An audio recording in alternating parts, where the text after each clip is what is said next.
जय हिंद। आप देख रहे हैं स्वतंत्र भारत लाइव। कल हमने सिविल सर्विसेज यानी कि आईएएस आईपीएस के लिए हमने सिलेबस एनालिसिस किया। आज हम जानते हैं कि आईएएस और आईपीएस और बाकी के जो भी सिविल सर्विसेज के अंतर्गत जो भी प्रोफाइल आते हैं, जो भी पोस्ट आते हैं, उसके लिए क्या क्या हमारा माइंडसेट होना चाहिए। तो है हिंदी और इंग्लिश दोनों में अवेलेबल है। तो हम देखते हैं आईएएस यानी कि इंडियन एडमिनिस्ट्रेटिव सर्विस और आईपीएस इंडियन पुलिस सर्विस। तो इसके लिए क्या होना चाहिए हमारा माइंडसेट। और ये सिर्फ व्यक्ति का नहीं, ये व्यक्तित्व का जो है ना, ये इम्तिहान है यानी कि एग्ज़ाम है। तो इसके लिए दृढ़ संकल्प, अनुशासन और सेवा भावना यानी कि डिटर्मिनेशन, डिसिप्लिन एंड सर्विस और अर्जेंट थिंकिंग होना चाहिए। और इसके लिए क्या क्या मतलब उद्देश्य स्पष्ट होना चाहिए, यानी कि आपको क्लियरिटी, किस चीज़ पर्पस का क्लियरिटी होना चाहिए कि आप आईएएस क्यों बनना चाहते हैं। इसका क्योंकि ये इसलिए क्लियर होना चाहिए पर्पस, क्योंकि ये एक दिन का नहीं है और ना ही 2 महीने और 6 महीने का है, क्योंकि ये लंबा सफ़र होता है आईएएस के लिए और आपको काफ़ी इसमें स्टडी करनी होती है। तो इसीलिए आपका पर्पस होना चाहिए कि आप क्यों बनना चाहते हैं आईएएस और आईपीएस। और ये अगर आपका पर्पस क्लियर है तो आगे आपको हेल्पफुल मिलेगी, आपको हेल्प मिलेगी आगे, क्योंकि ये तभी आप अच्छे से स्टडी कर पाएंगे और इसमें सफलता हासिल कर पाएंगे जब आपका इसमें दृढ़ संकल्प होगा। तो ये सब चीज़ें आप अपना ये क्लियर करके चलेंगे कि आप क्यों बनना चाहते हैं, क्योंकि यह यात्रा जो है आसान नहीं है, बहुत ही कठिन होने वाली है। लेकिन यदि आपका उद्देश्य स्पष्ट होगा तो आप कठिनाइयों से हार नहीं मानेंगे, आप हार को हरा देंगे। तो ये आपका क्लियर होना चाहिए। सेवा का भाव रखें और समाज के लिए कुछ करने की इच्छा विकसित करें। अगर आपके अंदर ये नहीं है तो मुझे जहाँ तक लगता है कि आप आईएएस आईपीएस में नहीं जा सकते जब तक कि आप समाज के बारे में नहीं सोचते हैं, इस देश के लिए नहीं सोचते, तब तक आप नहीं बन पाएंगे। और ये इंग्लिश में भी दिया गया हुआ है, तो आप इंग्लिश में भी पढ़ सकते हैं। बाकी कहीं मैं हिंदी में करके लेके चल रही हूँ, क्योंकि यहाँ पे जो है काफ़ी सारे लोग हिंदी में ज़्यादा अच्छे से समझ पाएंगे। अनुशासन और निरंतरता होना चाहिए, यानी कि डिसिप्लिन और कंसिस्टेंसी होना चाहिए। यानी कि हमने पहले देखा कि आईएएस बनने के लिए हमारा जो है ना पर्पस क्लियर होना चाहिए कि हम क्यों बनना चाहते हैं आईएएस, क्योंकि ये व्यक्ति का नहीं, व्यक्तित्व का इम्तिहान है। दूसरा हमारा होना चाहिए आईएएस और आईपीएस यानी कि सिविल सर्विसेज में हमें सफलता हासिल करने के लिए हमें डिसिप्लिन और कंसिस्टेंसी में रहना पड़ेगा। हर दिन एक निश्चित योजना के साथ पढ़ाई करें, एक मजबूती रूटीन बनाएं और उस पर अमल करें। यानी कि जो भी आप रूटीन बनाते हैं उस पर स्टिक रहें, ठीक है। धैर्य रखें और अपने लक्ष्य पर केंद्रित रहें। यानी कि जो भी आप अपना गोल्स बनाते हैं उस पर फोकस के साथ काम करें। तीसरा जो आईएएस बनने के लिए और बाकी सिविल सर्विसेज में सफलता हासिल करने के लिए है निरंतर और धैर्य, यानी कि सेल्फ कंट्रोल एंड पेशेंस। क्योंकि ये अगर नहीं है तो मुझे नहीं लगता कि आप आईएएस और आईपीएस यानी कि सिविल सर्विसेज एग्ज़ाम में जो है आप सफलता हासिल कर पाएंगे। क्योंकि जैसा मैंने पहले ही बताया कि आईएएस आईपीएस यानी सिविल सर्विसेज का एग्ज़ाम आसान नहीं है, यह एक लंबी यात्रा होती है और इसके लिए धैर्य रखना बहुत ज़रूरी है। यानी कि धैर्य इंसान के अंदर, पेशेंस बहुत ही इम्पोर्टेंट है, नहीं तो असफलताओं से सीखे और आगे बढ़े। इसमें ये सिविल सर्विसेज का जो एग्ज़ाम है इसमें असफलता भी बहुत कुछ सिखाती है। यानी कि जब भी असफलता मिलती है आपको तो आप इससे घबराएं नहीं। क्यों? क्योंकि असफलता ही हमें आगे बढ़ने के लिए सिखाती है कि हमने क्या गलती करा और क्या गलती हमें आगे नहीं करनी है। और छोटी छोटी उपलब्धियों का भी जश्न मनाएं ताकि मोटिवेट बना रहे। यानी कि अगर आप कोई टारगेट सेट करते हैं या टारगेट बनाते हैं, अगर आप वो अचीव कर लेते हैं तो खुद को आप मोटिवेट करें, खुद को मतलब छोटी छोटी गिफ्ट करें ताकि आप आगे के लिए भी प्रिपेयर हो सके और आगे का भी टारगेट आप पूरा कर सकें। चौथा जो है हमारा problem solving and analytic thinking, यानी कि समस्या समाधान और विश्लेषण सोच। ये सोच आपके अंदर अगर नहीं है तो आपको विकसित करना चाहिए। रटने की बजाय विषयों को गहरी से समझें, यानी कि आप सिर्फ रट्टा नहीं मारे। क्योंकि मैंने आपको पहले ही बताया ये 2 साल का एग्ज़ाम, 2 महीने का एग्ज़ाम नहीं है या फिर 6 महीने के अंदर कि आप रट्टा मार लेंगे पास कर जाएंगे, नहीं। यहाँ पे आपको गहराई से समझना पड़ेगा, समझ करके आपको आगे बढ़नी पड़ेगी। क्योंकि 1 ईयर तो सिर्फ एग्ज़ाम में ही लग जाता है, प्री मेंस और इंटरव्यू में ही।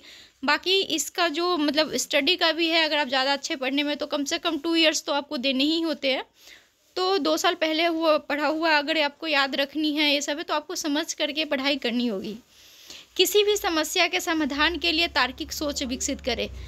तो तार्किक सोच हमारे लिए बहुत ही ज़रूरी है, ठीक है। और दूसरा हमारे लिए है कि विषयों को जोड़कर पढ़ने की आदत डालें ताकि गहरी समझ बन सके। देखो अब यहाँ पे क्या बोल रहा है कि विषय को जोड़कर पढ़ने की आदत डालें। जैसे कि हमारा इंटरनल रिलेशनशिप हो गया, हमारा करंट अफेयर्स हो गया, तो हमारा सिलेबस में भी ये दिया हुआ है कि आप अगर सिलेबस को जो मैंने बताया था, मैं आपको डंप भी इसमें मैं आपको प्रोवाइड करवा दूंगी इस वीडियो में। अगर इस वीडियो में नहीं प्रोवाइड कर पाई तो मैं आपको नेक्स्ट वीडियो में प्रोवाइड करवा दूंगी। जो यूपीएससी का ओरिजिनल सिलेबस एनालिसिस का जो पीडीएफ है 172 पेज का है, वो मैं आपको प्रोवाइड करवा दूंगी इस वीडियो के डिस्क्रिप्शन में। तो आप सभी देख लेंगे कि वहाँ पे कैसे जोड़ करके, यानी कि कहाँ से कहाँ मर्ज होता है। क्योंकि अगर कोई आपका ऑप्शनल सब्जेक्ट है, ठीक है, और जनरल स्टडी है, तो उसमें मतलब कई सारे सब्जेक्ट है जो मतलब सेम है। जैसे आपको अगर ऑप्शनल जियोग्राफी है या फिर हिस्ट्री हो गया, पॉलिटी हो गया, तो आपको जनरल स्टडी में भी चाहे वो पेपर 1 हो, पेपर 2 हो, पेपर 3 हो, पेपर 4 हो, तो उसमें आप देखेंगे ना तीनों चारों सब्जेक्ट में से ना ये सारी चीज़ें पढ़नी होती है, कुछ ना कुछ आपको पढ़नी होती है पेपर 1 पेपर 2 में, ठीक है। पेपर 3 तो थोड़ा सा मतलब ये अलग ही मतलब इसमें जाता है, बट इससे भी पूछा जाता है। तो मैं ऐसा करूँगी ना, एक वीडियो उस पर भी बना दूँगी जो यूपीएससी का जो 172 पेज का है, उसको भी मैं कोशिश करूँगी कि जल्द से जल्द से बनाऊँ, तो आप लोग भी इस सब चीज़ से अवेयर हों। इसके बाद हम देखते हैं कि 5वां हमारे लिए है समय प्रबंधन, यानी कि टाइम मैनेजमेंट। हमारा टाइम मैनेजमेंट होना चाहिए, क्योंकि यूपीएससी भी कहती है कि आप बिना टाइम मैनेजमेंट के इसमें सिविल सर्विसेज में आप सफलता हासिल नहीं कर पाएंगे। क्योंकि समय को सही तरीके से विभाजित करना हमें करना पड़ेगा कि हमें किस समय पढ़ाई करनी है, रिवीजन करनी है और मॉक टेस्ट के लिए भी तैयारी करनी है। क्यों? क्योंकि ये लंबा सफ़र है, मैंने पहले ही बताया। यूपीएससी भी कहती है कि ये सिर्फ रट्टा मार करके आप इसमें सफलता हासिल नहीं कर पाएंगे। और 1 मिनट के लिए मान भी लेते हैं कि आप रट्टा मारने में काफ़ी अच्छे हैं और तुक्के से अगर आप पास भी कर पाएँ तो इसमें मुझे नहीं लगता कि आपको अच्छी रैंक मिलेगी। या अगर रैंक अगर अच्छा ला भी लेते हैं तो फिर आपकी सोच अगर जब ये होगी तो आपको मतलब डीएम का पोस्ट तो नहीं मिलेगा, ये तो कन्फर्म है कि आप डिस्ट्रिक्ट मैनेजर नहीं बनेंगे। बट हाँ, आपको आईएएस रैंक का कहीं ना कहीं अच्छे प्रोफाइल पे आपको जॉब मिल सकती है। तो ये चीज़ें होती है। हाँ, मैं ये कहूँगी कि पढ़ाई ही सिर्फ नहीं करनी है, मैं तो कहूँगी कि पढ़ाई से ज़्यादा रिवीजन को टाइम दीजिए। पढ़ाई करिए, बट हाँ, क्योंकि होता है ना हमारा पढ़ाई का मतलब एक रूटीन होता है 80 to 40 ऐसा होता है। मैं क्लियर नहीं कर पा रही हूँ कि 60 to 80 होता है मे बी, कि 20% मतलब न्यू चीज़ पढ़िए, 60% आप रिवीजन करिए। मे बी अभी मैं सही से बता नहीं पा रही हूँ आपको। नेक्स्ट वीडियो में या फिर जब भी मैं क्लियर होंगी तो इस पर भी मैं एक वीडियो बना दूँगी, ठीक है। और मॉक टेस्ट तो आप रखिए ही रखिए, कि जो भी आप पढ़ रहे हैं उसका मॉक टेस्ट दीजिए। क्योंकि अभी मैं फ्री में बहुत सारी अभी पोर्टल अवेलेबल है, बहुत सारी चीज़ें अभी अवेलेबल हैं।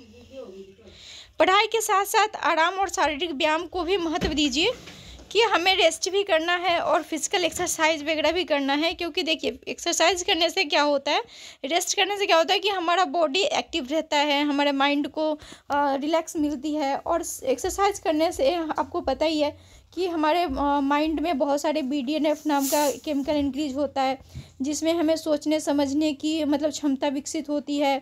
उसके बाद हम तार्किक सोचते हैं, हम ज़्यादा डिप्रेशन में नहीं जाते हैं, हमें चीज़ें बहुत अच्छे से हम कैप्चर कर पाते हैं। तो एक बार ना मैं एक्सरसाइज के ऊपर भी एक वीडियो बना दूंगी कि एक्सरसाइज करने से हमें क्या क्या बेनिफिट्स मिलती है, ठीक है, हमारे माइंड को भी और बॉडी को भी, ठीक है। तो इस पर भी मैं बना दूंगी। बाकी आप एक चीज़ खुद ही रखिएगा कि नोट्स जो है ना, नोट्स आप कहीं से परचेज ना करें, नोट्स आप खुद ही बनाएं अपना। क्योंकि नोट्स एक ऐसा चीज़ होता है कि आप दूसरे का नोट्स अगर यूज़ करते हैं तो आप, मुझे नहीं लगता सिविल सर्विसेज में आप उतने अच्छे से परफॉर्म कर पाएंगे। क्योंकि जब हमारा खुद का नोट्स होता है तो हम खुद से नोट डाउन किए होते हैं, हम खुद से बनाए होते हैं, तो हमें पता होता है कि हमें कहाँ क्या हमने लिखा है और किस तरीके से हमें रिवीजन करनी है। तो ये सभी चीज़ों का ध्यान रखें। छठा जो है हमारा जो 6 हमारा है ये सिविल सर्विसेज में, कि हमें मतलब माइंडसेट के लिए IAS mind civil services aspirant के माइंडसेट के लिए क्या होना चाहिए। तो 6 है हमारा मानसिक दृढ़ता और आत्मविश्वास, यानी कि मेंटल थॉटनेस एंड कॉन्फिडेंस हमें होना चाहिए। यानी कि हमारा मानसिक दृढ़ता जो है बहुत ही मतलब हाई लेवल का होना चाहिए, और सेल्फ कॉन्फिडेंस भी हमारे अंदर होना चाहिए, क्योंकि कठिन समय में खुद को प्रेरित रखना ये हम ही मतलब मोटिवेट खुद को रख सकते हैं, क्योंकि हमें 2 मिनट के लिए कोई मोटिवेशन दे सकता है या फिर मोटिवेट कर सकता है, बट ये मैंने पहले ही बताया। और सिविल सर्विसेज भी कहती है कि ये लॉन्ग जर्नी है, इसमें तभी आप आए जब आप मतलब ये आपका मतलब दृढ़ संकल्प हो कि आपको सिविल सर्वेंट क्यों बनना है। तो इस चीज़ से आप क्लियर रहेंगे ना, तो आप सेल्फ मोटिवेट हमेशा रहेंगे। क्यों? क्योंकि अगर आप कोई कभी कभी क्या होता है ना कि हम IAS IPS का जो हम इंटरव्यू देख लेते हैं, कोई शॉर्ट वीडियो देख लेते हैं, या फिर कोई किसी को अप्रिसिएट कर रहा है, उसे बहुत मान सम्मान दे रहा है, तो हम वो देख करके क्या होते हैं ना कि मोटिवेट हो जाते हैं कि जी हमें बनना है।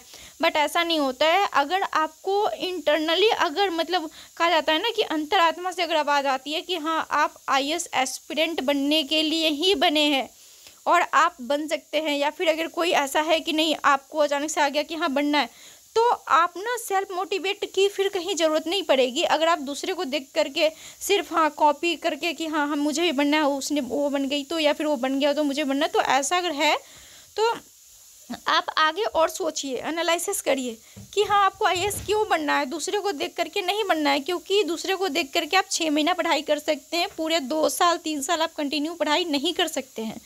और मतलब ये क्लियर भी नहीं है कि हाँ 2 साल पढ़ने के बाद भी आप सफलता हासिल कर लेंगे। तो इसीलिए खुद को प्रेरित रखने के लिए ना मतलब उन लोगों को खुद को प्रेरित रखने के लिए उतनी स्ट्रगल नहीं करनी पड़ेगी जो लोग किसी का कॉपी नहीं कर रहे हैं। उनका सच में सिविल सर्वेंट बनने का, जो सिविल सर्विसेज में अपना सफलता हासिल करना चाहते हैं और खुद का उनका लक्ष्य है, तो उन्हें ज़्यादा कठिनाई नहीं होगी। और मेडिटेशन भी करें, सकारात्मक सोच यानी कि पॉजिटिव थिंकिंग विकसित करें। मेडिटेशन तो करें ही करें, क्योंकि मेडिटेशन करने से क्या होता है ना, हमारा सोच काफ़ी अच्छी हो जाती है, हम ज़्यादा फ्रस्ट्रेट नहीं रहते हैं, हम ज़्यादा अच्छे से सोच पाते हैं, हम ज़्यादा अच्छे से याद रख पाते हैं। क्योंकि देखो पहले के भी लोग और बाकी ऐसे भी जितने भी लोग हैं जो बहुत ही ज़्यादा सफलता हासिल उन्होंने कर रखा है, वो तो रिकमेंड करते हैं कि हमें मेडिटेशन करना ही चाहिए। और पॉजिटिव थिंकिंग अगर नहीं है तो उसे विकसित करिए, यानी कि उसे डेवलप करिए। किसी भी समस्या का समाधान खोजने की आदत डालें, यानी कि अगर कोई भी हमें प्रॉब्लम्स आती है, यानी हम कभी भी प्रॉब्लम में फंसते हैं, तो हमें क्या होता है ना जी कि हाँ हम तो घबरा जाते हैं कि अब कैसे होगा, क्या होगा, हम कुछ नहीं कर पाएंगे। नहीं, ऐसा नहीं है। मैंने ना एक जो IPS ऑफिसर है साकिब हुसैन, या फिर मैं नाम अगर मैं भी मतलब गलत ले रही हूँ, मुझे याद हो या ना हो, बट हाँ हुसैन नाम के ही है वो सर, काफ़ी अच्छे। उन्होंने ये कहा था कि अगर आप आधे रास्ते या फिर मतलब यानी कि 75 या फिर 90% अगर रास्ता तय कर चुके हो UPSC में या सिविल सर्विस बनने के लिए, तो वहाँ पे आप ये सोचो कि अगर आप वापस आओगे तो वहाँ से वापस आने के लिए भी उतना ही आपको एनर्जी मिलेगी, उतना ही सब कुछ डिमोटिवेट भी होगा, सब कुछ होगे।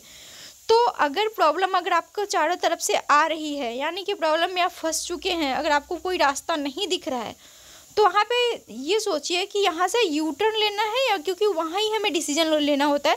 क्योंकि देखिए जब ज़्यादा चारों तरफ से जब प्रॉब्लम आती है ना, तो सफलता हमें अगले कदम पे ही हमारा इंतज़ार कर रही होती है, क्योंकि हम इतना स्ट्रगल कर चुके होते हैं, इतना सीख चुके होते हैं। तो वहाँ से हमें डिसीजन लेना होता है कि हमें यू टर्न लेनी है या फिर हमें आगे बढ़नी है।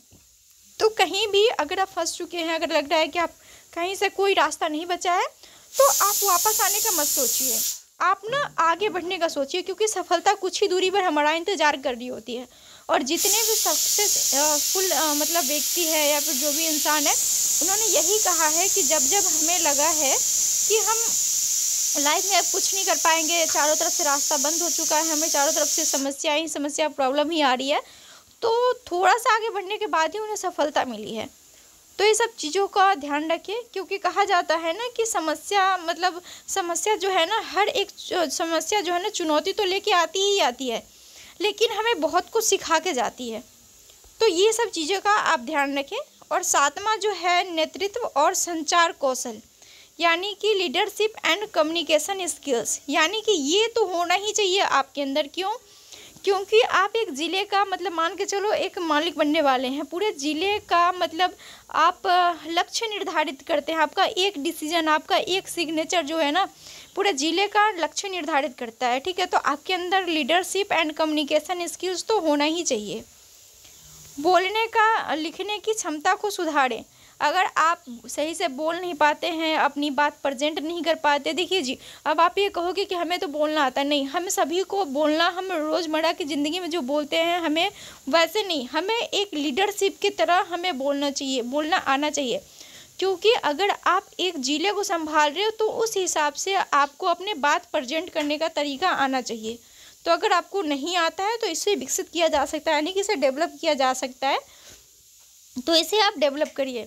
दूसरे को प्रेरित करने और उसकी समस्याओं को समझने की आदत डालें, यानी कि ये इसीलिए सिविल सर्विसेज के अंदर कहा जाता है कि लीडरशिप आखिर में क्यों बोला जा रहा है कि हाँ होना चाहिए, क्योंकि वहाँ पे आप एक ज़िले को संभालेंगे तो दूसरे को प्रेरित करने, यानी कि अगर कोई आपका टीम मेंबर ही या फिर पूरे ज़िले में अगर कुछ ऐसा भागदौड़ या फिर कोई मतलब ऐसा आपदा आ गया तो उसमें क्या होता है ना, उसमें आपको खुद को भी संभालना होता है, अपने टीम को भी और पूरे ज़िले को भी आपको मोटिवेट और उसको संभाल करके आगे चलना पड़ता है।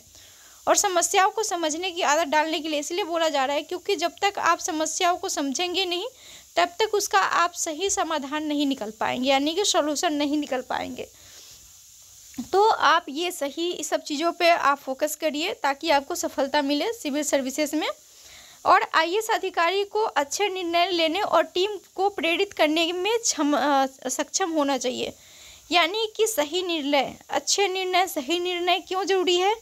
क्योंकि आपका एक डिसीजन पूरे ज़िले का जीवन का जो है ना नेतृत्व करती है, यानी कि आपके डिसीजन के ऊपर उनका पूरा लक्ष्य निर्धारित होता है। अगर आपने एक गलत डिसीजन ले लिया तो आप सोच के देखो पूरे ज़िले के ऊपर ये प्रभावित होगा, इफेक्ट करेगी आपका एक गलत डिसीजन। और अगर आप एक सही डिसीजन लेते हैं तो पूरे ज़िले का जो है ना मतलब लाइफ और बाकी जो सब चीज़ें है वो आसान हो जाएगी उनका जीवन।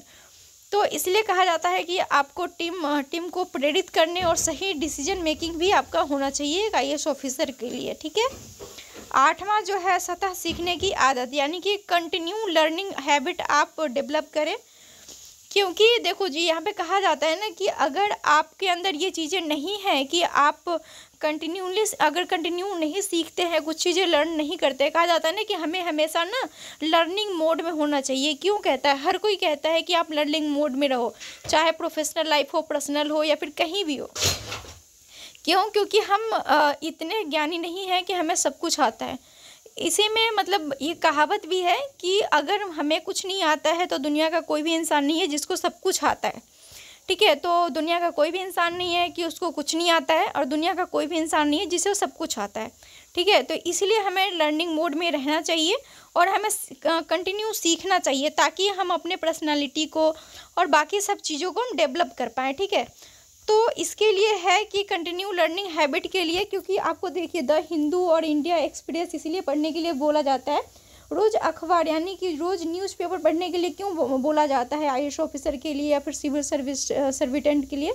क्योंकि यहाँ पे आप द हिंदू में और इंडिया एक्सप्रेस में क्या होता है ना, इंटरनेशनल की भी इसमें न्यूज़ होती है, पूरा मतलब इसमें होता है। तो एक आईएएस ऑफिसर यानी कि सिविल सर्विएंट के लिए जो है ना ये बहुत मोस्ट इम्पोर्टेंट है। तो करंट अफेयर्स पर इसलिए ध्यान केंद्रित करने के लिए बोला जाता है और न्यूज़ पढ़ने के लिए, क्योंकि आप करंट में क्या चल रहा है वो अपने सब्जेक्ट से, यानी कि जो आपका मेंस है मेंस का जो पेपर है वो ज़्यादातर इसके ऊपर डिपेंड करता है। और आपका प्री से भी इसमें आता है, बट प्री में जितना नहीं आता जितना मेंस में आपको ये हेल्पफुल करेगा आपका करंट अफेयर। तो एक ये भी कहा गया है कि आपको अगर सिविल सर्विसेज में अगर आपको सफलता चाहिए, सक्सेस चाहिए, तो आपका करंट अफेयर पे पूरा जो है ना पूरा आपका पकड़ होना चाहिए। करंट अफेयर से आप पूरा अवेयर होना चाहिए। अब करंट अफेयर क्या है? करंट अफेयर ये है कि जो डेली न्यूज़ में आ रही है, रोज़मर्रा की ज़िंदगी में जो आ रही है कि आज यहाँ क्या हो रहा है, दिल्ली में क्या हो रहा है, मुंबई में क्या हुआ, कौन से गवर्नमेंट ने क्या डिसीजन लिया, कौन सी रूल्स और रेगुलेशन आए, कौन सी पॉलिसी और प्रोग्राम आया। अब हम यहाँ पे देखते हैं कि पॉलिसी और प्रोग्राम क्या होता है। एक्चुअली पॉलिसी और प्रोग्राम के बारे में मैं थोड़ा थोड़ा हिंट्स दे देती हूँ, बट नेक्स्ट वीडियो में जो है ना, इसके ऊपर भी मैं एक वीडियो बना दूँगी कि पॉलिसी और प्रोग्राम क्या होता है। पॉलिसी ये होता है कि कोई भी गवर्नमेंट, जैसे प्रधानमंत्री हो गया, मुख्यमंत्री हो गया, अगर वो कोई पॉलिसी लाते हैं, पॉलिसी जैसे एग्जांपल के लिए मैं बोल देती हूँ, एग्जांपल के लिए मैं जैसे कि मनरेगा एक पॉलिसी हो गया, ठीक है, कि गवर्नमेंट ने लाया कि हम मनरेगा लाते हैं, बहुत सारे मतलब जो भी मजदूर होंगे उनको हम जॉब देंगे, जो भी मिट्टी खोदने का या फिर बहुत सारी चीज़ें इसके अंदर आती है तो हम उसको जॉब देंगे, ठीक है। तो ये तो गवर्नमेंट ने पॉलिसी लाया। अब इसे प्रोग्राम कौन करेगा? तो प्रोग्राम जो है ना, IAS IPS ऑफिसर जो है, अपने जो भी ज़िले में जो भी उनका मतलब जो भी उनको हैंडल करने के लिए उनको टीम दिया हुआ है, तो वो उनको बोलते हैं, उनको वो इंस्ट्रक्शन देते हैं, तो वो प्रोग्राम वो करते हैं। तो ये हो गया पॉलिसी यानी कि गवर्नमेंट की तरफ से वो डिसीजन लाया गया कि हाँ जी हम ये पॉलिसी लाए हैं। और प्रोग्राम जो करता है वो एक IAS और IPS ऑफिसर ही उसे प्रोग्राम करता है। तो ये हो गया प्रोग्राम और पॉलिसी। और इसमें दिया गया है कि नई चीज़ें सीखने के लिए हमेशा तैयार रहें। तो इसके लिए तो हमने बता ही दिया कि हमें नई चीज़ें सीखने के लिए तैयार रहना चाहिए।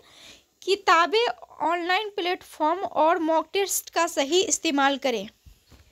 यानी कि यहाँ पे ये बोला जा रहा है कि सिर्फ हमें किताबें नहीं पढ़नी है, किताबें सही ढंग से कैसे पढ़नी है ये हमें आना चाहिए। ऐसा नहीं है कि हाँ हम बस आज तो हमने 10 घंटे पढ़ लिए, 4 घंटे पढ़ लिए और रिजल्ट में हम अगर पूछ रहे हैं, देख रहे हैं कि हमने क्या आज पढ़ा, तो हम उसे याद ही नहीं कर पा रहे। भले आप 2 घंटे पढ़ो, लेकिन 2 घंटे में ऐसे पढ़ाई करो कि 2 घंटे जो आपने पढ़ा वो आपका वेस्ट नहीं गया। जो आपने पढ़ाई में 2 घंटे लगाया, वो 2 घंटा के अगर आप आउटपुट ला पाते हो तो वो आपका तब सक्सेसफुल है, आपका 2 घंटे पढ़ाई करने का। तो ये भी चीज़ का ध्यान रखें। ऑनलाइन प्लेटफॉर्म और मॉक टेस्ट का सही इस्तेमाल, यानी कि मॉक टेस्ट जो आप दे रहे हैं, तो मॉक टेस्ट में अगर कोई भी आपका क्वेश्चन या आंसर कुछ भी अगर गलत हो रहा है तो उस पर आप ध्यान दीजिए, और ध्यान देने के बाद उसमें सुधार लाइए कि कहाँ गलती हुआ, अब यहाँ पे कौन से कंटेंट रखना है, कौन सा नहीं रखना है। और गवर्नमेंट का बहुत सारा ऐसा भी है, ऑनलाइन प्लेटफॉर्म है जहाँ से आपने डायरेक्ट वहाँ पे जा कर के बहुत सारी चीज़ें आप डाउनलोड कर सकते हैं, प्रीवियस ईयर क्वेश्चन वगैरह, और बहुत सारे गवर्नमेंट की तरफ से भी जो भी प्रोग्राम और पॉलिसी आता है उसका भी ऑनलाइन प्लेटफॉर्म रहती है। तो आप वहाँ से भी जा कर के बहुत सारे डीपली वहाँ से नॉलेज ले सकते हैं। तो ये है 9वां जो है हमारा, धैर्य और दृढ़ संकल्प, यानी कि पेशेंस एंड डिटर्मिनेशन। तो ये है, यानी कि असफलताओं से घबराए नहीं बल्कि उनसे सीखे। तो मैंने इसमें पहले भी देखा है कि हमें असफलताओं से घबराना नहीं है, बल्कि हमें उनसे सीख करके आगे बढ़ना है। यानी कि हार से हमें हारना नहीं है, हार को हराना है कि नहीं। यानी कि हम कहीं भी फंसते हैं, चाहे पर्सनल लाइफ हो या प्रोफेशनल लाइफ हो, हमारे पास 2 चॉइस होता है, या तो हम हार से हार जाए, या नहीं तो हम हार को हरा करके आगे बढ़ जाए। तो हमारे लिए क्या अच्छा है कि हम हार को हरा करके आगे बढ़े लाइफ में, है ना। अब दूसरा है, यहाँ पे दिखा हुआ है कि मानसिक रूप से मजबूत बने और कभी हार ना माने। यानी कि हमें मेंटल स्ट्रांग बनना है कि जीवन में कभी भी कोई भी परेशानी आए, चाहे कैसी भी स्थिति हो, कैसी भी सिचुएशन हो, हमें उसमें मजबूती के साथ बने रहना है और हार नहीं मानना है। क्योंकि कहा जाता है ना, इस पर मुझे फिर से एक मतलब कोट से याद आ रहे हैं कि मतलब मैदान में हारा हुआ इंसान फिर भी जीत सकता है, बट मन से हारा हुआ इंसान कभी नहीं जीत सकता। तो जो मैदान में हारा है, अगर उनके अंदर कॉन्फिडेंस है, उसके अंदर कॉन्फिडेंस है तो जीत सकता है। बट अगर वो मन से ही हार गया कि जी हम कुछ नहीं कर सकते, तो लाइफ में कोई भी मोटिवेट कर ले उसे, कुछ भी कर ले, दुनिया का कोई भी सुख सुविधा दे दो, लाइफ में कुछ नहीं कर पाएगा। तो ये चीज़ें आप ध्यान रखें कि आप कभी भी हार से हारे नहीं, हार को हराएं, ठीक है। अब इसमें दिया गया हुआ है कि मूल्यांकन करें और सुधार करें, यानी कि सेल्फ इवेल्युएट करें और उसे इम्प्रूव करें। यानी कि सेल्फ इवेल्युएशन करें कि हमारे अंदर क्या कमी है, हमें और क्या क्या चीज़ की इम्प्रूवमेंट की ज़रूरत है, हमसे कहाँ गलती हो रही है और हमें कैसे सुधार करनी है।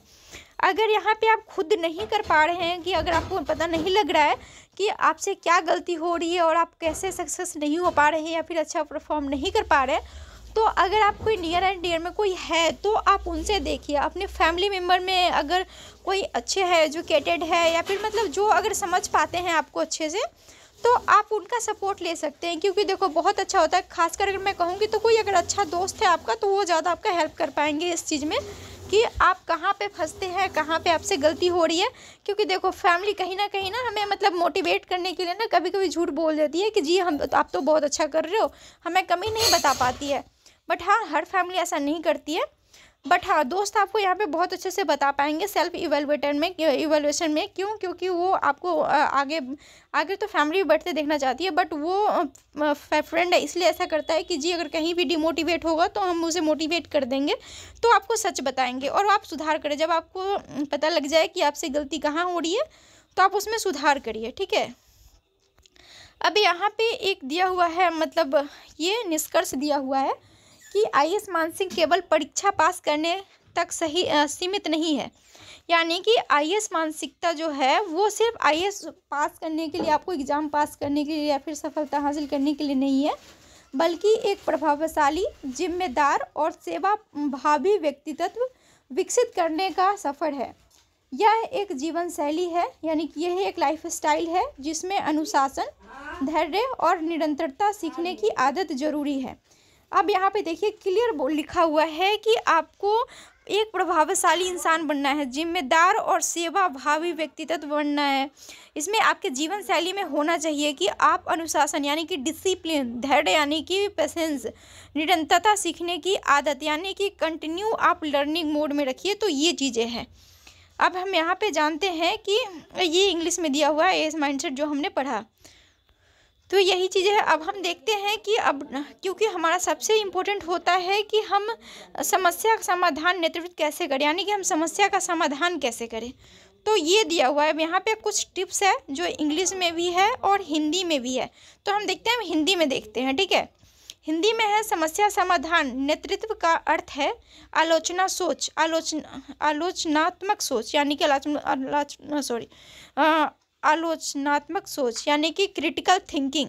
अब ये क्रिटिकल थिंकिंग क्या है हम देखते हैं। तेजी से प्रभावी निर्णय लेना, यानी कि हम किसी भी सिचुएशन में पड़ते हैं, ठीक है, हमें लगता है कि जी अब हम तो फंस गए, हम यहाँ से नहीं निकल सकते, तो हम जल्दी में डिसीजन लेने लगते हैं। और कहा गया है ना कि जब भी आप इमोशनल हो या फिर ज़्यादा मतलब खुश हो तो उस समय आपको डिसीजन नहीं लेना चाहिए। आपको सोचने समझने के बाद ही डिसीजन लेना चाहिए, तभी आपका डिसीजन सही है। यानी कि किसी भी इमोशंस में आकर के आप सही डिसीजन नहीं ले पाएंगे। और इसके लिए एक कहा भी गया है, बहुत सारे सफल इंसान कहते हैं कि आपका एक डिसीजन सिर्फ आपका जीवन निर्धारित नहीं करता है, क्योंकि आप एक डीएम लेवल पे रहोगे, एक आईएएस ऑफिसर या फिर आईपीएस रहोगे, तो आपका एक डिसीजन जो है ना पूरे ज़िले का जीवन निर्धारित करता है, ठीक है। तो आपका एक डिसीजन अगर सही है तो पूरे जिला का जीवन निर्धारित सही करेगी। अगर गलत है तो पूरे जिला का जीवन जितने भी लोग हैं उसमें उसको इफ़ेक्ट करेगी। तो ये चीज़ों का ध्यान रखिए। आप तेज़ी से प्रभावी निर्णय लेना, ये सब चीज़ें से आप बचें। आलोचनात्मक सोच से बचें। अगर कोई आलोचनात्मक सोच आ रही है आपको तो उसमें सुधार करें। और तेज़ी से, और आईएएस ऑफिसर में ये भी कहा गया है कि तेज़ी से प्रभावी निर्णय लेना और अन्य लोगों को चुनौतियों से बाहर निकालना, इसे विकसित करने के लिए। तो आपको आईएएस ऑफिसर में जो है ना तेज़ी से आपको निर्णय लेना होगा, ठीक है। आपको ये सोचना चाहिए। तो पहले ही मैंने क्या कहा कि तेज़ी से निर्णय नहीं लेना चाहिए, वो अभी हमें नहीं लेना चाहिए, बट हमें सोचने समझने सीखने के बाद ना हमें लेना पड़ेगा। क्योंकि हमारे पास एक डीएम लेवल पे आने के बाद हमारे पास इतना वक्त नहीं होता है कि हाँ हम 2 दिन बाद और फिर 24 घंटे बाद हम डिसीजन ले रहे हैं। नहीं, कोई सिचुएशन ऐसी होती है जिसमें हमें एट ए टाइम डिसीजन लेना होता है। इसीलिए आपको मतलब इतना बड़ा जो है ना, इतने लंबे मतलब ये इसका प्रोसेस फॉलो करना पड़ता है। पहले प्री मेंस एग्ज़ाम, उसके बाद फिर आपका पर्सनालिटी टेस्ट होता है यानी कि इंटरव्यू। तो ये सब चीज़ें इसमें देखा जाता है इसीलिए। और अन्य लोगों को चुनौतियों से बाहर निकाले, यानी कि किसी भी समस्या में जो पूरे अगर जिले और बाकी लोग जो भी आपके पास आ रहे हैं प्रॉब्लम लेकर के, उनको उस चीज़ से बाहर निकाले। तो ये सब चीज़ें अगर आपके अंदर नहीं है तो मैं आपसे रिक्वेस्ट करती हूँ सभी चीज़ें विकसित करें। अब इसमें हम देख लेते हैं कुछ 7 पॉइंट है जो बहुत ही इम्पोर्टेंट है। अब एक सिविल सर्वेंट को कैसा होना चाहिए, शांत रहे और विश्लेषण करें। यानी कि आप साइलेंट और विश्लेषण, यानी कि विश्लेषण का होता है इवैल्यूएशन, ठीक है। ये इवैल्यूएशन आपको अंदर आना चाहिए। प्रतिक्रिया देने से पहले समस्याओं को गहराई से समझें। अब यहाँ पे क्या कहा जा रहा है कि आप शांति से और विश्लेषण करिए, यानी कि एवेल्यूएशन करिए कि अगर कोई भी समस्या आपके पास लेके आ रहा है या फिर आ रही है, यानी कि जनता अगर आपके पास आ रही है, तो प्रतिक्रिया देने से पहले उसकी क्या समस्या है उसको गहराई से समझे, बिना सोचे समझे। ऐसा नहीं है कि हाँ आपने सुना और डिसीजन ले लिया, ऐसा नहीं है, आपको उसे विश्लेषण भी करना होगा। दूसरा है रणनीति रूप से सोचें, यानी कि निर्णयों को अल्पकालीन और दीर्घकालीन प्रभावों को ध्यान में रखें।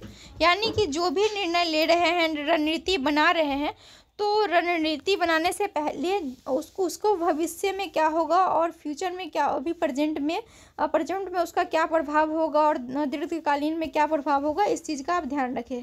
ठीक है। उसके बाद तीसरा जो है टीम वर्क को बढ़ावा दे, यानी कि दूसरों की राय को महत्व दे और मिलकर समाधान खोजे। यानी कि देखिए सिर्फ यहाँ पे सिर्फ आपका डिसीजन है, फिर क्योंकि कभी कभी क्या होता है ना, मतलब कुछ लोगों के अंदर ये होती है कि उनको ऐसा लगता है कि वही सही डिसीजन ले सकते हैं, उसके अलावा किसी का कोई सही डिसीजन नहीं ले सकता। तो ऐसा नहीं होता है, अपने टीम से भी राय विचार ले, उनके आगे उनसे भी मतलब बैठ के डिस्कस करें, उसके बाद समाधान निकालें अगर आपके पास टाइम है तो। नहीं तो एट ए टाइम डिसीजन लेना है, उसमें तो आपको लेना ही पड़ेगा डिसीजन। निर्णय लेने की क्षमता बढ़ाए, यानी कि विभिन्न विकल्पों का आकलन कर सबसे सही निर्णय ले। यानी कि विकल्प अगर आपके पास अवेलेबल है, 2-3 विकल्प अगर आपके पास है, तो उसका आकलन यानी कि इवैल्यूएशन करिए और सही निर्णय लीजिए। ठीक है ना, राइट डिसीजन लीजिए आप। अनुभव से सीखें, यानी कि पिछली गलतियों और सफलताओं से सुधार करें। यानी कि पिछले आपसे जो भी गलती हुई है, जो भी आपका एक्सपीरियंस है, पास्ट एक्सपीरियंस, उस गलतियों से सीखें और लाइफ में आगे बढ़ें और जो भी आगे की जो चीज़ें हैं उसमें सुधार करें। संचार कौशल विकसित करें, यानी कि अपनी सोच और समाधान स्पष्ट रूप से व्यक्त करें। यानी कि संचार कौशल विकसित करें, यानी कि कम्युनिकेशन स्किल्स आप विकसित करें कि आपकी सोच क्या है, आप किस मुद्दे पे क्या सोचते हैं, अगर आप किसी सिचुएशन में हैं तो उस समय आप क्या सोचते हैं, उसका समाधान स्पष्ट रूप से व्यक्त यानी कि प्रेजेंट करें। तो ये चीज़ें आपके अंदर होना चाहिए। अब सातवां है अनुकूलनशील बने, यानी कि नई रणनीतियों को अपनाने और बदलते हालात में बढ़ने के लिए तैयार रहें। यानी कि यहाँ पे क्या कहा गया है कि अनुकूलनशील रहे, यानी कि यहाँ पे हमेशा जो है ना चेंजिंग के मोड में हमें रहना चाहिए। स्टे अडेप्टेबल होना चाहिए कि अगर हमें कभी फिर क्या होता है ना कि जी हम जिस माहौल में चल रहे हैं या फिर जो हमने पहले मतलब जो हम पहले से चलते आ रहे हैं हम उसी को चलते रहे, नहीं। अभी क्या है ना कि AI आ गया है, तो अगर जो अपने आप को प्रेजेंट के हिसाब से अगर ढालता है, प्रेजेंट के हिसाब से सीखता है, यानी कि कहा गया है ना इसमें मतलब बहुत सारे कोर्स भी बन गए हैं कि एक मोबाइल जो है वो अपने आप को 3 महीने में अपडेट करता है और हम इंसान होकर के कुछ नहीं कर पाते। तो आपको सिविल सर्वेंट अगर आप सही में बनना चाहते हैं अगर हैं, तो आपको समय के हिसाब से नई रणनीतियों को अपनाना पड़ेगा, अपनाने की क्षमता आपके अंदर होना चाहिए और बदलते हालात में खुद को ढलने के लिए तैयार है, यानी कि खुद को हमें ढालना चाहिए। हर माहौल में हमें अपने आप को मतलब कूल रखना है, अनुकूल रखना चाहिए। तो ये यही कह रहा है। तो इसी के साथ दोस्तों अब एक लास्ट में जो लिखा हुआ है, एक अच्छा नेता वही होता है जो समस्याओं को कुशलता से हल कर सके और दूसरों को प्रेरित कर सके। तो हर जगह यही है कि अगर आप पर्सनल लाइफ में भी है, अगर आप एक फैमिली का भी लीडर है, तो उसमें आपको यही करना होता है कि आपको अच्छा बनने के लिए क्या करना होता है कि समस्याओं को कुशलता यानी कि सही से उसको सॉल्व करना और दूसरों को प्रेरित करना यानी कि मोटिवेट रखना। तो ये सब चीज़ों का आप ध्यान रखें।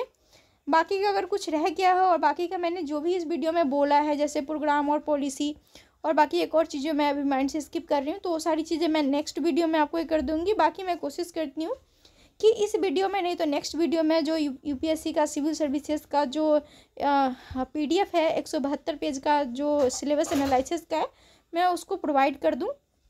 बाकी अगर आप लोगों को ऐसा लगता है कि जो भी प्रोग्राम और पॉलिसी की है, तो बहुत सारे गवर्नमेंट की तरफ से फ्री ऑफ कॉस्ट है वेबसाइट जो मैं आपको प्रोवाइड कर सकती हूँ। अगर कोई भी प्रोग्राम पॉलिसी लाती है तो आप वहाँ पे डीपली जा कर के समझ सकते हैं, सोच सकते हैं। तो दोस्तों मैं यही कहूँगी कि आप सभी जो है ना लाइफ में अगर खुद को आगे बढ़ाना चाहते हैं तो दूसरे के भरोसे मत रहिए। मैं तो यही कहूँगी कि मतलब हाँ रहिए, अगर आपको लगता है कि हाँ ऐसे लोग हैं जो आपको लाइफ में आगे बढ़ते देखना चाहते हैं, तो आप उनके साथ बने रहिए, आगे बढ़िए। बहुत सारे लोग, अगर आपको लगता है कि वो आपका टाइम ख़राब कर रहे हैं, वो आपको मिसयूज कर रहे हैं, या फिर आप उनके साथ आगे नहीं बढ़ पा रहे, तो वहाँ से मूव ऑन करिए। क्योंकि आईएएस में जो है ना, सिर्फ आपको पढ़ाई ही नहीं, आपका माइंडसेट भी सही होना चाहिए, यानी कि आपका मेंटल लेवल भी सही होना चाहिए, तभी आप इसमें सफलता हासिल करेंगे। तो इसी के साथ दोस्तों, जय हिंद, जय भारत। मिलते हैं नेक्स्ट वीडियो में, तब तक के लिए बहुत बहुत धन्यवाद वीडियो के साथ बनने के लिए।